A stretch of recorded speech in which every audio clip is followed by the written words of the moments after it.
Disclaimer. So jack அண்ணாவுடைய இந்த famous வேர்டை யூஸ் பண்ணுறதுக்கு வந்து மன்னிக்கணும். வணக்கம் மக்களே, என் பேர் வந்து கிஷோர். நான் எஸ்எஸ்சி எக்ஸாம் 2024 சிஜிஎல் வந்து பாஸ் பண்ணியிருக்கேன். ஸோ எனக்கு வந்து போஸ்டல் டிபார்ட்மெண்ட்டில் போஸ்டல் அசிஸ்டன்ட் போஸ்ட் வந்து கிடைச்சிருக்கு. ஸோ எனக்கு வந்து ரொம்ப சந்தோஷமாக இருக்குது இந்த எஸ்எஸ்சி எக்ஸாமை கிளியர் பண்ணது. ஸோ என்னோட சக்ஸஸ் ஸ்டோரியை உங்க கூட ஷேர் பண்ணிக்க நான் ரொம்ப ஆசைப்படுறேன். ஸோ என்னை பற்றின ஒரு ஷார்ட் இன்ட்ரடக்ஷன் வந்து உங்களுக்கு கொடுத்துட்றேன். நான் வந்து 2018 வந்து பிஇ மெக்கானிக்கல் கிராஜுவேட் வந்து முடித்தேன். நெக்ஸ்ட் வந்து 1 இயர் வந்து ப்ரைவேட் கம்பெனியில் வந்து ஒர்க் பண்ணேன். அது என் நேரமோ என்னமோ தெரியல, நான் முடிச்சுட்டு வரும்போது பார்த்தீங்கன்னா கொரோனா வந்துருச்சு. ஸோ உங்களுக்கே தெரியும், கொரோனா டைமில் யாருக்குமே ஜாபும் கிடைக்கல. நானும் ஜாப் நிறைய தேடி ட்ரை பண்ணேன், கிடைக்கல. ஸோ அப்போதான் வந்து எனக்கு என்ன தோணுச்சுன்னா, பேங்கிங் எக்ஸாம் பற்றின ஒரு அவேர்னஸ் கிடைச்சிது. ஸோ பேங்கிங் எக்ஸாம் ப்ரிப்பேர் பண்ணால் பேங்க்கில் போயிட்டு ஒர்க் பண்ணலாம் அப்படின்னு சொல்லிட்டு, ஸோ அதில் வந்து சர்ச் பண்ணி பார்க்குறப்ப ஐபிபிஎஸ், எஸ்பிஐ எல்லாம் வந்து பேங்க் எக்ஸாம் கண்டக்ட் பண்ணுற மாதிரி நான் பார்த்தேன். ஸோ அதுக்கு வந்து ப்ரிப்பேர் பண்ணுறதுக்கு வந்து நான் சர்ச் பண்ணும்போது யூடியூப்ல வந்து கிராக் வித் ஜாக் அப்படின்னு ஒரு சேனல் வந்து பார்த்தேன். ஸோ அப்போதான் வந்து எனக்கு ஜாக் அண்ணா பற்றின இன்ட்ரோடக்ஷன்ஸ் தெரியும். ஸோ அவரை வந்து நான் அவருடைய வீடியோஸ்லாம் வந்து பார்த்துருக்கேன். அவர் வந்து ஆப்டி ரீசனிங்லாம் நல்லா எடுப்பாரு. அவர் வந்து தனியாகவே ஒரு ஆப் கூட வச்சிருக்காங்க, கிராக் வித் ஜாக். ஸோ அதில் வந்து டெஸ்ட் சீரீஸ்லாம் போட்டு பார்ப்பேன். மார்க் டெஸ்ட் நிறைய இருக்கும். பிலிம்ஸுக்கு, மெயின்ஸுக்கு எல்லாத்துக்குமே மார்க் டெஸ்ட் இருக்கும். ஸோ அந்த மாதிரி நான் நிறைய போட்டு ப்ராக்டிஸ் பண்ணேன். அவருடைய வீடியோஸ்லாம் வந்து ரொம்பவே யூஸ்ஃபுல்லாக இருக்கும். நான் உண்மையிலே வந்து ரீசனிங்லாம் வந்து நான் எப்படி ப்ராக்டிஸ் பண்ணேன், ஜாக் அண்ணாவுடைய வீடியோ தான். அவ்வளோ ஈஸியாக சொல்லி கொடுப்பாரு. ஒரு ஒரு வீடியோலுமே ஒரு கான்செப்ட்டுமே ஒரு ஃபார் எக்ஸாம்பிள் வந்து சிலாஜிசமாக இருக்கட்டும், சீட்டிங் அரேஞ்ச்மெண்ட்டாக இருக்கட்டும், பசிலாக இருக்கட்டும். பசிலெல்லாம் வந்து எப்படி அப்ரோச் பண்ணுறதுன்னு சொல்லி கொடுப்பாரு. சீட்டிங் அரேஞ்ச்மெண்ட்டில் எந்த லைன்லேருந்து ஸ்டார்ட் பண்ணணும், எந்த லைனில் முடிக்கணும், எப்படி வந்து சீக்கிரமாக வந்து அப்ரோச் பண்ணி அந்த சீக்கிரமாக ஒரு பசிலை சால்வ் பண்ணணும். வித்தின் 3 மினிட்ஸில் ஒரு பசிலை சால்வ் பண்ணணும். மெயின்ஸ் பசிலாம் வந்து பார்த்தீங்கன்னா பெருசாக இருக்கும், பேராகிராஃப் மாதிரி. ஸோ அதெல்லாம் வந்து வித்தின் 3 மினிட்ஸில் வந்து எப்படி சால்வ் பண்ணுறதுன்னு அவ்வளோ ஈஸியாக வந்து சொல்லி கொடுப்பாரு. எந்த க்ளூ வச்சு எப்படி அப்ரோச் பண்ணணும் அப்படின்னு சொல்லிட்டு. ஸோ அந்த மாதிரி இதுவெல்லாம் வந்து எனக்கு ரொம்ப யூஸ்ஃபுல்லாக இருந்தது. அவர் வீடியோஸ்லாம் நான் நிறைய பார்ப்பேன். ஸோ ஃபர்ஸ்ட் நான் வந்து என்ன பண்ணேன்னா, 2021 ஆர்ஆர்பி பிஓ எக்ஸாம் வந்து மெயின்ஸ் கிளியர் பண்ணி இன்டர்வியூ வரைக்கும் போய் சேலத்தில் போய் இன்டர்வியூ அட்டென்ட் பண்ணேன். ஸோ அப்போ வந்து பார்த்தீங்கன்னா எனக்கு மெயின்ஸ் எக்ஸாமில் மார்க் வரதுனால இன்டர்வியூவில் போயிடுச்சு. ஸோ அதுக்கப்புறம் வந்து நான் மிக்ஸ் ஆகிட்டேன். என்னடா இது, ஃபர்ஸ்ட் எக்ஸாம் தான் கொடுத்தோம், அதுலேயே வந்து இப்போ இன்டர்வியூவில் போயிட்டு செலக்ட் ஆகாமல் வந்துட்டோமே அப்படின்னு சொல்லிட்டு ரொம்ப ஃபீல் பண்ணேன்.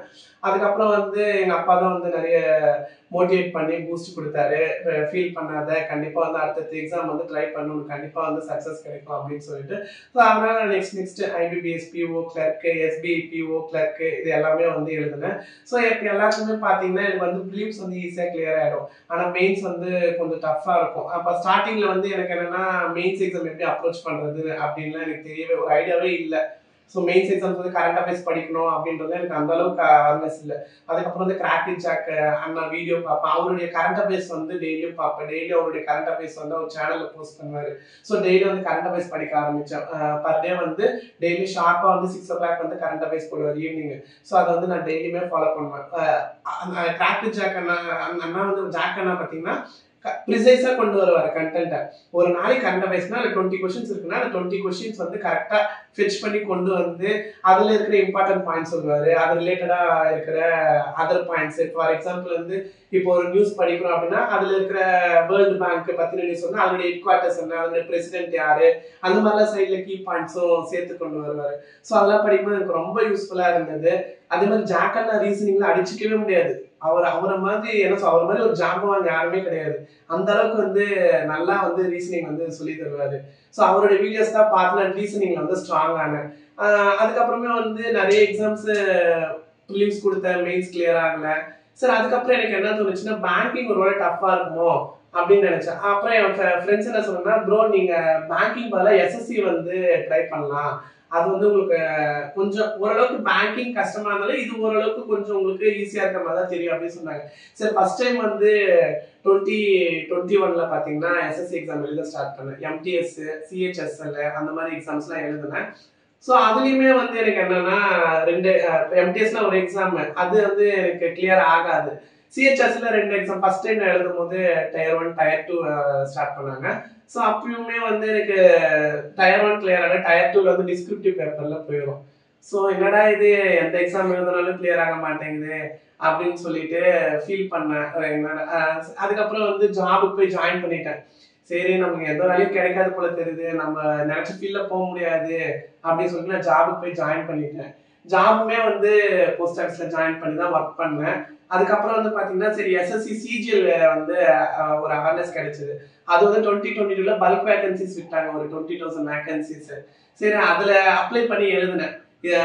அதுல என்ன ஆச்சுனாக்கா டயர் 1 பாஸ் பண்ணிட்டேன், பட் டயர் 2ல வந்து மெயின்ஸ் மார்க் வரல, போயிருச்சு. அதுக்கப்புறம் வந்து 23லயும் எழுதினேன், 23லயும் எஸ்எஸ்சி சிஜிஎல் எழுதினேன். அதுலயுமே வந்து எனக்கு டயர் 1லயே கிளியர் ஆகல. அதுக்கப்புறம் வந்து இப்போ லாஸ்ட் 2024ல எழுதினேன்.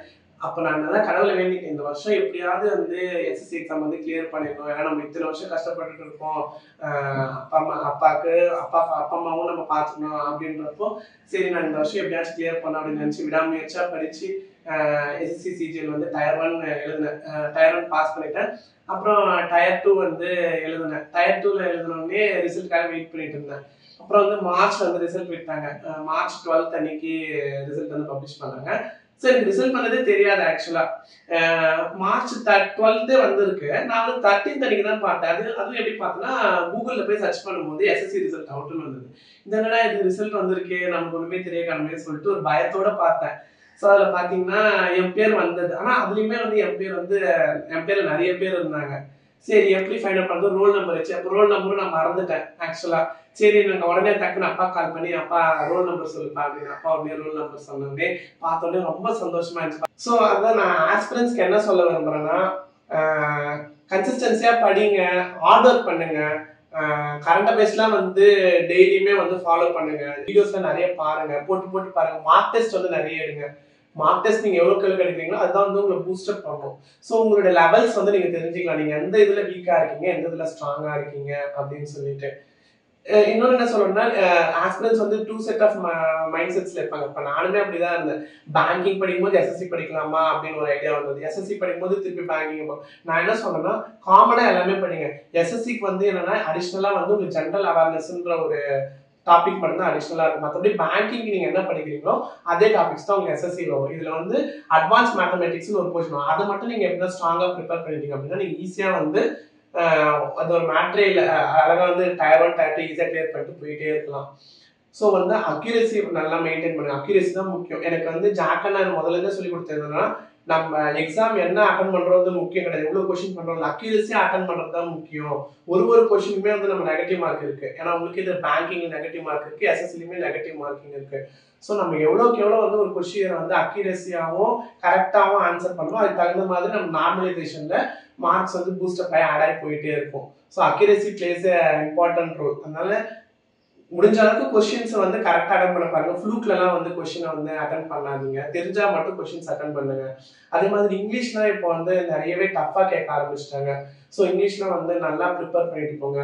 ஆசியெல்லாம் வந்து ப்ராக்டிஸ் பண்ண பழகுங்க முன்னாடி.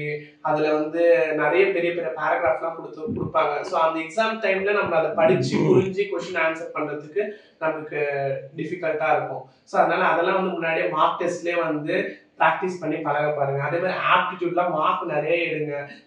காட்வி ஜாக் அந்த இதுலேயே வந்து மார்க் டெஸ்ட் சீரிஸ் நிறைய கொடுப்பாங்க.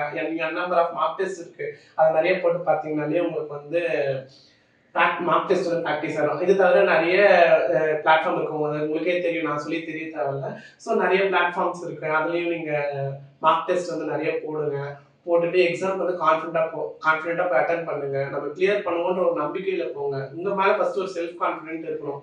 அப்படின்னா தான் உங்களால வந்து கிளியர் பண்ண முடியும். அதுதான் மெயினா ஆஸ்பிரன்ஸ் என்ன சொல்ல வரேன்னா, டைம் மட்டும் எப்பவுமே வேஸ்ட் பண்ணாதீங்க. இப்போ ப்ரீலிம்ஸ் பாஸ் பண்ணிட்டீங்க, நான் ப்ரீலிம்ஸ் ரிசல்ட் வந்தாதான் மெயின்ஸ் படிப்பேன் அப்படின்னு நினைக்கிறவங்க வந்து முட்டாள்தனம். ஏன்னா மெயின்ஸுக்கு வந்து கரண்ட் அஃபேர்ஸ் வந்து 6 month current affairs, 1 year current affairs கேட்கறாங்க ஐபிபிஎஸ்ல இருந்தா. எஸ்எஸ்சினா ஜென்ரல் அவேர்னஸ் வந்து நீங்க ஃபுல்லா படிக்கிற மாதிரி இருக்கும். Polity, economy, geography, history, civics, சயின்ஸ்ன்னு சொல்லிட்டு. ஸோ அதெல்லாமே நீங்க வந்து டெய்லியும் ஃபாலோ பண்ணுங்க. கரண்ட் அஃபேர்ஸ் வந்து டெய்லியும் ஃபாலோ பண்ணி படிங்க. டெய்லியும் ஒரு 2 to 3 hours 4 hours ஸ்பெண்ட் பண்ணுங்க. மார்க் டெஸ்ட்க்கு வந்து ஒரு 1 hour போடுறீங்களா, அதை வந்து ரிவ்யூ பண்ணுங்க. அதே மாதிரி மார்க் டெஸ்ட் போட்டு அதை அதோட விட்டுறாம அதை வந்து ரிவ்யூ பண்ணுங்க. ஸோ சொல்யூஷன் உங்களுக்கு தப்பா போட்டீங்கன்னா சொல்யூஷன் உடனே பாருங்க. பார்த்து நம்ம எதில் தப்பு பண்ணிருக்கோம், எந்த மெத்தட்ல அப்ரோச் பண்ணாக்கா இந்த ஆன்சர் வந்திருக்கும். சரி நம்ம டைம் பார்த்தாருனால இந்த கொஸ்டின் ஸ்கிப் பண்ணிட்டோமே, ஸோ வேற மெத்தட்ல அப்ரோச் பண்ணியிருந்தா அந்த கொஸ்டின் இன்னும் சீக்கிரமா அட்டன் பண்ணிருக்கலாமே அப்படின்ற மாதிரி உங்களுக்கு சொல்யூஷன்ஸ் கிடைக்கும். ஸோ சொல்யூஷன்ஸ் பாருங்க, பார்த்து உங்களே செல்ஃப் எவாலுவேட் பண்ணுங்க. மெயினாக நான் என்ன சொல்றதுன்னா மார்க் டெஸ்ட் எடுக்கிறீங்கன்னா உங்களை நீங்களே செல்ஃப் எவாலுவேட் பண்றது தான் மார்க் டெஸ்ட் எடுக்கிறது. ஸோ அப்படின்றப்ப உங்களை செல்ஃப் எவாலுவேஷன் பண்ணும்போது உங்களுக்கு எந்த லெவலில் இருக்கீங்க, நீங்கள் எதில் வீக்காக இருக்கீங்க, எதில் ஸ்ட்ராங்காக இருக்கீங்கன்னு தெரியும். ஸோ ஸ்ட்ராங்காக இருக்கிற செக்ஷனை பார்த்தா ஃபோக்கஸ் பண்ணாமல் வீக்காக இருக்கிற செக்ஷனை இன்னும் ஸ்ட்ராங்காக பாருங்க. ஸ்ட்ராங்காக இருக்கிற செக்ஷன் இன்னும் ஸ்ட்ராங்காக பாருங்க. இப்போ ஃபார் எக்ஸாம்பிள் வந்து நீங்கள் ரீசனிங்காக ஸ்ட்ராங்காக இருக்கீங்கன்னா அது ரீசனிங்ல இன்னும் ஸ்ட்ராங் ஆகி இப்போ 35 மார்க்ஸ் இருக்குன்னா 35 out of 35 எப்படி எடுக்கிறதுன்னு பாருங்க. இப்போ குவான்ஸ்ல வீக்கா இருக்கீங்க, எக்ஸாம்பிள் சொல்ல குவான்ஸ்ல வீக்கா இருக்கீங்க அப்படின்னா அது 25 மார்க் தான் எடுக்க முடியும், அது எப்படி 30 மேல கொண்டு வருது அப்படின்ற முயற்சிகளை எடுங்க. ஸோ இந்த மாதிரி இந்த ஸ்ட்ராட்டஜியை ஃபாலோ பண்ணீங்கன்னா நீங்களும் கண்டிப்பா சக்சஸ் ஆகலாம். ஸோ இதுதான் நான் ஆஸ்பிரன்ட் சொல்ல விரும்புறது. ஸோ என்னுடைய இந்த சக்சஸ் ஸ்டோரியை வந்து இவங்களோட ஷேர் பண்ணிக்க நான் ரொம்ப பெருமைப்படுறேன். ஸோ இவங்க தான் எனக்கு எல்லாமே. என்னோடய அப்பா அம்மா தான் வந்து எனக்கு சின்ன வயசுலேருந்தே எனக்கு மோட்டிவேஷன் பண்ணது எல்லாமே. ஸோ எனக்கு என்ன சொல்கிறதே தெரியல. ஃபஸ்ட்டு இந்த ரிசல்ட் வந்தோடனே பார்த்தோன்னே எங்கள் அப்பா கிட்ட சொன்னோடனே அவரை மாதிரி சந்தோஷப்பட்டிருக்கிறவர் யாருமே இருக்க மாட்டாங்க. ஏன் அப்படி சொல்கிறேன்னா, அன்றைக்கி ரிசல்ட் வந்தப்போ ரோல் நம்பர் பார்த்து சொல்லுப்பா அப்படின்னு சொன்னோடனே டக்குன்னு என்னோடய ரோல் நம்பர் பார்த்து உடனே கால் பண்ணார், இதான்ப்பா ரோல் நம்பர் அப்படின்னு சொல்லுவாங்க. எனக்கே ஷாக்கிங்காக இருந்தது. ஸோ அப்பா வந்து எவ்வளோ வேலையாக இருப்பாங்க, ஆனால் ஒரு பிள்ளையோட ரிசல்ட்டுக்காக அவரும் இவ்வளோ ஆர்வமாக இருந்து என் பிள்ளையும் கிளியர் பண்ணணும் அப்படின்னு அவர் நினச்சி, ஸோ அவர் வந்து எனக்கு ரோல் நம்பர் சொல்லியிருக்காரு அப்படின்னா அது எவ்வளோ பெரிய விஷயம். உண்மையிலேயே எங்கள் அப்பா வந்து எனக்கு லைஃப்பில் கிடைச்ச மிகப்பெரிய கிஃப்ட்டு. அதே மாதிரி தான் எங்கள் அம்மா கூட. எங்கள் அம்மா வந்து ஒரு எக்ஸாமுக்கு போகும்போது இந்த தயிரில் வந்து சக்கரை போட்டு கொடுப்பாங்க, அந்த எக்ஸாம் நல்லா பாஸ் பண்ணணும் அப்படின்னு சொல்லிட்டு அந்த மாதிரி டெக்னிக்கெல்லாம் ஃபாலோ பண்ணுவாங்க எங்கள் அம்மா. ஸோ அந்த மாதிரி வந்து ஒரு ஸ்பூன் சாப்பிட்டு போப்பா, எக்ஸாம் நல்லபடியாக எழுதுவேன் அப்படின்லாம் சொல்லுவாங்க. ஸோ அம்மாவுமே வந்து ரொம்ப சப்போர்ட்டு. டெய்லியுமே வந்து நான் படிக்கும்போது எனக்கு காஃபி போட்டு கொடுக்குறது, டீ போட்டு கொடுக்குறது. நான் வந்து தனியாக வந்து ரூமில் படிச்சுட்டு இருப்பேன். அப்போ வந்து எங்கள் அம்மா வந்து காஃபி போட்டு எடுத்து வந்து கொடுப்பாங்க. நான் டயர்டாக படிச்சுட்டே அப்படியே தூங்கிட்டேன்னா படுத்துக்குப்பா, நாளைக்கு படிப்பா போதும் அப்படின்னு சொல்லுவாங்க. ஸோ எனக்கு டைமிங்கில் இந்த மாதிரி எங்கள் அப்பா அம்மா சப்போர்ட் பண்ணதுனால தான் நான் இந்த அளவுக்கு எஸ்எஸ்சி எக்ஸாம் கிளியர் பண்ணி இந்த சக்ஸஸ் ரீச் ஆக முடிஞ்சது. ஸோ ஆஸ்பிரன்ஸ் உங்களுக்கும் அதே தான் சொல்கிறேன். நீங்கள் உங்களுடைய பேரண்ட்டுடைய சப்போர்ட்டும் உங்களுடைய ஹார்ட் ஒர்க்கும் ஸ்மார்ட் ஒர்க்கும் இருந்ததுன்னா நீங்களும் கண்டிப்பாக ஜெயிக்கலாம். தேங்க்யூ மக்களே.